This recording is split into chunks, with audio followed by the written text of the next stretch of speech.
औज़ु बिल्लाहि मिनश शैतानिर रजीम बिस्मिल्लाहिर रहमानिर रहीम रब्बि इश्रह ली सदरी व यस्सिर ली अमरी वाहलुल उक़दतम मिन लिसानी यफ़क़हू क़ौली।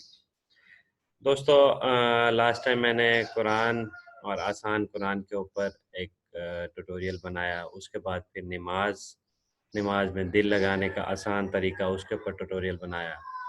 तो आज जो है मेरा ट्यूटोरियल, आज की मेरी डिस्कशन जो है वो क़यामत के टॉपिक के ऊपर है कि हमें अल्लाह ताला कैसे दोबारा ज़िंदा करेगा और हर इंसान ने दोबारा ज़िंदा होना है। तो कुरान पाक में बार-बार इस बात का तज़किरा है और इस बात के तज़किरे को बार-बार जब मैं सुनता हूँ तो मेरा दिल कर रहा था कि मैं इस क़यामत वाले टॉपिक पे और इंसान के दोबारा ज़िंदा होने वाले टॉपिक पे ट्यूटोरियल बनाऊँ, आप लोगों से मैं अपना एक्सपीरियंस शेयर करूँ। बार-बार कुरान में जब एक ही तज़किरा काफ़ी दफ़ा रिपीट होता मैंने सुना, तो मेरा दिल किया कि ये बात जो है मैं आप लोगों से शेयर करूँ। क्योंकि मैंने देखा कि अल्लाह ताला, मैं अगर खुलासा बताऊँ कि कुरान पाक का बार-बार तर्जुमा और तफ़सीर जो है उर्दू में मैं सुनने, समझने, पढ़ने के बाद जो मैंने अंदाज़ा लगाया कि अल्लाह ताला कुछ पॉइंट्स ऐसे हैं, कुछ डिस्कशन या कुछ अहम बातें ऐसी हैं जो बार-बार हमें याद दिलाते हैं। उसमें सबसे पहली बात कि अल्लाह ताला तौहीद के मामले में, अल्लाह ताला अपने आप के एक होने के मामले में और अल्लाह के सिवा कोई इबादत के लायक नहीं। इस बात को बार-बार ज़हन में हमारे बिठाने के लिए ढेर सारी आयतें अल्लाह ताला ने नाज़िल की। उसके बाद अल्लाह ताला ऐसे इंसान के साथ मुख़ातिब होके बार-बार बताते हैं कि इंसान, मैं तुम्हें दोबारा पैदा करूँगा। सिर्फ़ इसलिए कि जैसे इंसान जब भी कोई काम करने लगे, जब भी कोई नेगेटिविटी करने लगे, जब भी कोई हेरा-फेरी करने लगे, तो उसको ये ज़हन में हो कि अल्लाह ताला दोबारा ज़िंदा करेगा। ये ऐसे जैसे मैं खुद एक टीचर हूँ, मेरे ज़हन में अक्सर अपनी टीचिंग की स्किल्स थोड़ी बहुत ज़हन में जो आती हैं, उसमें ये होता है कि क्लास में जैसे जब कोई बच्चे जो है स्टडी सही ना कर रहे हों या कोई एक्टिविटी सही परफ़ॉर्म ना कर रहे हों, उसको बार-बार रिमाइंड कराया जाता है कि बच्चों, आपके एग्ज़ाम्स होने हैं, आपके पेपर होने हैं। आपके एग्ज़ाम्स में आप लोगों के लिए सबसे मुश्किल और टफ़ टाइम होगा अगर आपने मेहनत ना की। आपको जो है पेपर और एग्ज़ाम फ़ेस करने पड़ेंगे। इसी तरीके से अल्लाह ताला भी हिसाब के दिन का बार-बार तज़किरा करते हैं कि आपको क़यामत वाले दिन दोबारा उठाया जाएगा, आपसे हिसाब लिया जाएगा। बार-बार अल्लाह ताला इसलिए कहते हैं कि ताकि जब भी आप कोई अ, नेगेटिविटी करने लगें, जब भी कोई आप गुनाह का काम करने लगें, हम लोग जब भी किसी गुनाह के काम में हाथ डालें, तो हमारे ज़हन में ये हो कि अल्लाह ताला हमें देख रहा है। और सम टाइम क्या होता है कि अल्लाह ताला हमें देख रहा है, ये चीज़ पता होती है, लेकिन क्योंकि हमारे साथ कोई उसी वक़्त रिएक्शन अल्लाह ताला का या कोई जो है पकड़ नहीं हो पा रही होती, तो हमें खुली छूट महसूस होती है और हम फिर दोबारा बुरे काम करने लग जाते हैं। उसमें अल्लाह ताला का एक सिस्टम है, निज़ाम है। अल्लाह ताला कहता है कि मैं हर आपके काम की पकड़ नहीं करता, और हत्ता कि एक कुरान में तो ये भी बात है कि हज़ूर पाक सल्लल्लाहु अलैहि वसल्लम को जब कुफ़ार कहा करते थे कि कहाँ है वो क़यामत, कहाँ है वो अज़ाब, अगर ला सकते हो तो अभी ला के दिखा दो। तो अल्लाह ताला ने जवाब दिया कि ऐ मोहम्मद सल्लल्लाहु अलैहि वसल्लम, इनसे कह दीजिए कि इनके लिए क़यामत का अज़ाब ही काफ़ी है। इनको दुनियावी अज़ाब देना तो दूर की बात, क़यामत, बस सिर्फ़ क़यामत का अज़ाब ही इनको मिल जाए, वही काफ़ी है। उसके अलावा क़यामत के जो दोबारा ज़िंदा होने और इंसान के ज़िंदा होने पे मैं थोड़ी-सी डिस्कशन बढ़ाना चाहता हूँ। उसमें ये है कि अल्लाह ताला कुरान पाक में बार-बार तज़किरा करता है। एक ऐसी आयत है जो मैं आपको बताऊँ कि अल्लाह ताला कहता है कि और जब हम हवाओं को खुशखबरी बनाकर भेजते हैं। ये वाली आयत बारिश के हवाले से और ये हवाओं को खुशखबरी बनाकर भेजने वाली, ये बार-बार तज़किरा है। तो मैं बार-बार सुन-सुन के जैसे एक ना ज़हन में ख़्याल आ जाता है कि ये अल्लाह ताला क्यों बार-बार कहना चाहते हैं। तो उसमें ये था कि अल्लाह ताला फ़रमाते हैं कि और जब हम हवाओं को खुशखबरी बनाकर भेजते हैं, उसके बाद बादलों को तह दर तह भेज देते हैं और उसके बाद बारिश को पैदा करते हैं। और जब भी अल्लाह ताला ने कुरान पाक में बारिश का तज़किरा किया है, तो उसमें अल्लाह ताला यही फ़रमाते हैं कि जब भी, मतलब कि बारिश के तज़किरे में, کہ اور اسی طریقے سے ہم انسان کو دوسری دفعہ پیدا کریں گے کہ بارش کے ذریعے سے زمین، مردہ زمین کی طرف ہم بادلوں کو ہانک کر لے جاتے ہیں اور اس سے ہم مردہ زمین کو زندہ کرتے ہیں. مین نباتات اور جو پھل فروٹس یا پودے وغیرہ اللہ تعالیٰ دوبارہ اگاتے ہیں پانی کے ذریعے سے، بادلوں سے بارش ہونے والا جو پانی ہے اس کے ذریعے سے. تو اللہ تعالیٰ جب بھی بارش کا تذکرہ کرتے ہیں اس وقت ساتھ میں آخری لائن یہ ہوتی ہے، جہاں تک میں نے سنا بار بار، اس میں یہ ہوتی ہے کہ اور اسی طرح ہم انسان کو دوسری دفعہ پیدا کریں گے. ایک چیز میں آپ کو اور بتاتا چلوں کہ یہ جو میں جتنی بھی ڈسکشن کرتا ہوں، میری اسکلز یا میری ڈگری کمپیوٹر انجینئرنگ سے ریلیٹڈ ہے، اور میری جتنی بھی مطلب ٹیچنگ یا ایکسپیرینس ہے وہ بھی کمپیوٹر سے ریلیٹڈ ہے. لیکن ساتھ ساتھ میں نے قرآن کا ترجمہ، تفسیر، اس کو میں نے اسٹڈی کیا. اس کے علاوہ میری والدہ جو ہیں وہ 25 سے 30 سال ہو گئے تقریباً جو قرآن کا درس دیتی ہیں، اور ان کی ریفرنس سے اور خود جو قرآن کا ترجمہ تفسیر پڑھی ہے میں نے، اس کے ریفرنس سے یہ میں کچھ باتیں اور کچھ جو ہے واقعات بتا رہا ہوتا ہوں قرآن کے. تو میری والدہ کہتی ہیں کہ عرش عظیم کے تحت، وہ کیونکہ احادیث پڑھتی رہتی ہیں اور قرآن کی تفسیر بھی انہوں نے کافی سارے جو ہے الگ الگ رائٹرز کی جو ہے انہوں نے اسٹڈی کی ہوئی ہیں. تو وہ کہتے ہیں کہ عرش عظیم کے تحت نیچے جو ہے ایک ایسا پانی جمع ہو رہا ہے، ایک ایسی بارش کا پانی، ایسی بارش کے لیے پانی جمع ہو رہا ہے جو قیامت والے دن اللہ تعالیٰ جب سور پھونکنے کا حکم دے گا تو اس کے ساتھ ہی ایک وہ بارش ہوگی، ایک پانی زمین پہ آئے گا. اب وہ پانی زمین پہ آئے گا، وہ کیسا کیمیکل ہے، کیسا پانی ہے، اس کے ذریعے سے انسان دوبارہ زندہ ہوں گے. اچھا، اس کے علاوہ میں آپ کو بتاؤں کہ قیامت والے دن جو ہے زلزلے آئیں گے، ایک زوردار دھماکہ ہوگا، زمین جو ہے بالکل کہہ لیں کہ اتنا وائبریٹ ہوگی کہ یہ پہاڑ روئی کی طرح اڑنے لگ جائیں گے. کیسے روئی کی طرح اڑیں گے؟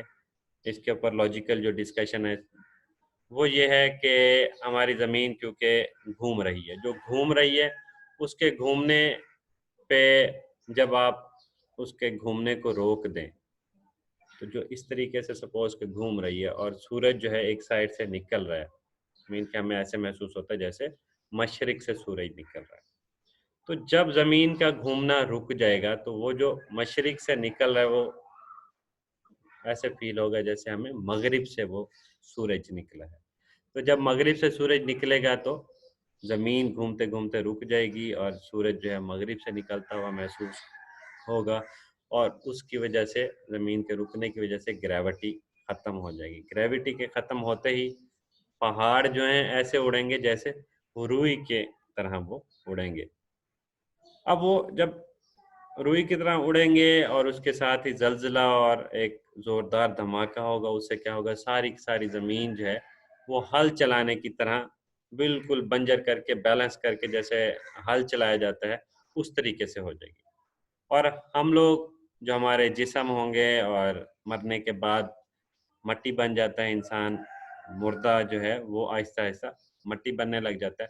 تو وہ مٹی اور زمین کی مٹی وہ ساری ساری مکس ہو کے زمین میں ہوگی اور اوپر سے ہل چل جائے گا، اور سمندر کا پانی اور جتنا بھی پانی ہے اور وہ مٹی ہے مکس ہو کے زمین اس طریقے سے بن جائے گی جیسے کہ ایک کھیت بن جاتا ہے. پھر عرش عظیم کے نیچے جو وہ بارش ہے اللہ تعالیٰ اس کو برسائیں گے. جو ہی وہ بارش برسے گی تو ہمارا جسم، مثال کے طور پر میرا جسم جہاں پہ بھی ہوگا، کسی بھی حالت میں ہوگا، چاہے وہ جو ہے مطلب کسی بھی انسان کا جسم جو ہے وہ قبر کے اندر ہو، دفنایا جائے پراپر، یا کسی حادثے کی وجہ سے سمندر میں، دریا میں کہیں گر گیا، کوئی کہاں پہ گرا، کوئی کہاں پہ، اور کس کو کیسی موت نصیب ہوتی ہے اللہ تعالیٰ کو ہی بہتر پتہ ہے. تو جو جس حالت میں جہاں پہ بھی ہوگا اس کے جسم کے پارٹس جہاں پہ بھی موجود ہوں گے، ان پارٹس میں ایک نیوکلیس پارٹ، ایک اسپیسیفک پارٹ ہے، اس پارٹ پہ جب وہ بارش کا قطرہ گرے گا تو وہ ایسے دوبارہ سے جسم زندہ ہونے لگ جائے گا، جیسے ہم اکثر دیکھتے ہیں کہ بارشوں کے بعد ڈھیر سارے مچھر پیدا ہو جاتے ہیں، یا اکثر ہم دیکھتے ہیں جس کوڑا کرکٹ والے ایریا میں نمی پیدا ہو جائے تو ہم 2 یا 4 دن بعد دیکھتے ہیں کہ اس نمی میں اسمیل پیدا ہوتی ہے، اور اسمیل سے کیا ہوتا ہے کہ ڈھیر ہزاروں جو ہے کیڑے مکوڑے پیدا ہو جاتے ہیں۔ اب مجھے کوئی بندہ صرف یہ بتائے کہ وہاں جہاں پہ اتنے لاکھوں ہزاروں کیڑے پیدا ہو جاتے ہیں، کیا وہاں پہ ہم نر اور مادہ کیڑا چھوڑ کے آتے ہیں؟ تو ہم چھوڑ کے نہیں آتے۔ وہ ایک اسپیسیفک نمی کی وجہ سے اللہ تعالیٰ کا ایک سسٹم ہے کہ وہ دوبارہ سے ڈھیر جو ہے جاندار جو ہیں وہ پیدا کر دیتا ہے۔ اسی طریقے سے انسان بھی دوبارہ پیدا ہوگا اور زمین سے ایسے اگیں گے، انسان ایسے نکلیں گے جیسے کہ پودے اگتے ہیں۔ سارے کے سارے انسان قبروں سے ایسے نکل رہے ہوں گے جیسے کہ پودے اگ رہے ہوتے ہیں۔ اس حوالے سے جو ہے قرآن پاک میں تذکرہ یہ ہے کہ اللہ تعالیٰ کے جو ایک نیک پیغمبر حضرت ابراہیم علیہ السلام نے، انہوں نے کہا کہ یا اللہ آپ انسانوں کو دوبارہ مردوں کو زندہ کیسے کریں گے؟ تو اللہ تعالیٰ کہتے ہیں کیا آپ کو میری اس بات پہ یقین نہیں ہے؟ تو انہوں نے کہا مجھے یقین تو ہے، لیکن میں اپنے دل کا اعتماد بڑھانے کے لیے آپ سے یہ پوچھنا چاہ رہا ہوں۔ تو اللہ تعالیٰ نے کہا کہ آپ 4 پرندے پالیں۔ یہ سورہ بقرہ میں واقعہ ہے۔ انہوں نے 4 پرندے پالے، اور جب پرندے بڑے ہو گئے تو اللہ تعالیٰ نے حکم دیا کہ ان کو ذبح کر کے ان کا گوشت جو ہے وہ الگ الگ پہاڑوں پہ رکھیں، اور جو ان کی گردنیں ہیں وہ اپنے پاس رکھ دیں۔ تو ہوا یوں کہ حضرت ابراہیم علیہ السلام نے بالکل ایسے ہی کیا، 4 پرندے پالے اور ان کا جو گوشت تھا وہ الگ الگ جگہوں پہ پہاڑوں پہ رکھا ہے۔ اس کے بعد اللہ تعالیٰ نے کہا کہ ان کو آواز دیں۔ جب آپ نے آواز دی تو وہ چاروں کے چاروں پرندوں کا جو گوشت تھا وہ وہاں سے اڑ کے آ کے آپ کے پاس جو گردنیں تھیں ان پرندوں کی، ان کے ساتھ اٹیچ ہوا، اور وہ پرندے دوبارہ سے زندہ ہو گئے اور دوبارہ سے ویسے ہی بولنے لگ گئے اور کھانا کھانے لگ گئے جیسے کہ پہلے تھے۔ اس کے علاوہ اللہ تعالیٰ نے قرآن پاک میں حضرت عزیر علیہ السلام کا ایک واقعہ بتایا کہ ان کو ایک ایسی بستی کی طرف بھیجا جو بالکل ویران پڑی ہوئی تھی۔ حضرت عزیر علیہ السلام نے فرمایا کہ یا اللہ مجھے یہاں پہ کیسے بھیجا، یہ تو زمین بالکل خالی ہے، یہاں تو کوئی بھی لوگ نہیں ہے، یہاں تو کوئی آباد بھی نہیں ہے۔ تو وہ حضرت عزیر علیہ السلام کو اللہ تعالیٰ نے تورات، ان دنوں جو ہے تورات کا دور تھا، حضرت موسیٰ کے بعد کا یہ واقعہ، تو ان کو تورات کا کافی علم تھا، تورات کتاب کا۔ اب کیا ہوا کہ اللہ تعالیٰ نے ان کو وہیں پہ جو ہے ان کی روح قبض کر لی جب وہ سوئے، تو وہ 100 سال وہیں پہ سوئے رہ گئے۔ 100 سال بعد جب دوبارہ اللہ تعالیٰ نے ان کو زندہ کیا تو ان سے پوچھا گیا کہ آپ کتنا عرصہ کہ سوئے رہے، تو انہیں لگا جیسے ایک شام یا ایک جیسے تھوڑا ٹائم کے لیے بندہ سوتا ہے، اس طریقے سے ان کو محسوس ہوا۔ تو اللہ تعالیٰ نے کہا نہیں، آپ 100 سال تک کے لیے جو ہے اس دنیا سے رخصت ہو گئے تھے، آپ سوئے ہوئے تھے۔ تو اس 100 سال میں کیا ہوا کہ وہ علاقہ جو ہے آباد ہو گیا۔ تو یہ واقعہ اللہ تعالیٰ نے قرآن پاک میں بیان کیا ہے، اور یہ واقعہ کیوں بیان کیا ہے؟ صرف اس لیے کہ اللہ تعالیٰ انسانوں کو بار بار یقین دلانا چاہتے ہیں کہ اللہ تعالیٰ دوبارہ انسان کو پیدا کریں گے۔ اس کے علاوہ کچھ اور واقعے ہیں، جیسے اصحاب کہف کا واقعہ ہے۔ اس میں کیا ہے کہ کافی سارے دوست تھے علاقے میں، جو بادشاہ تھا یا جو علاقے کا بڑا یعنی حکمران تھا، وہ جو ہے کافر تھا، اس نے جو اپنا دین جو ہے نا مسلط کر رکھا تھا سب پر۔ تو وہ جو لوگ تھے وہ اللہ تعالیٰ کی عبادت کرنے والے نیک تھے، واحد ایک اللہ کی عبادت کرنے والے تھے، تو وہ اس حکمران سے ڈر کے کسی پہاڑ کی غار میں چلے گئے۔ اب اللہ تعالیٰ نے کیا کیا کہ ان سب کو جو ہے نا نیند دلا دی، ان کی روحیں نیند میں قبض کر لی، اور 309 سالوں کے لیے 309 سال تک وہ جو ہے وہاں غار پہ سوئے رہے۔ اب 309 سال کے بعد اللہ تعالیٰ نے ان کو دوبارہ زندہ کیا۔ اب یہ واقعہ کیوں ہے قرآن پاک میں؟ یہ واقعہ بھی صرف اس لیے کہ آپ اور ہم سب کو یقین دلایا جائے کہ اللہ تعالیٰ دوبارہ پیدا کر سکتا ہے۔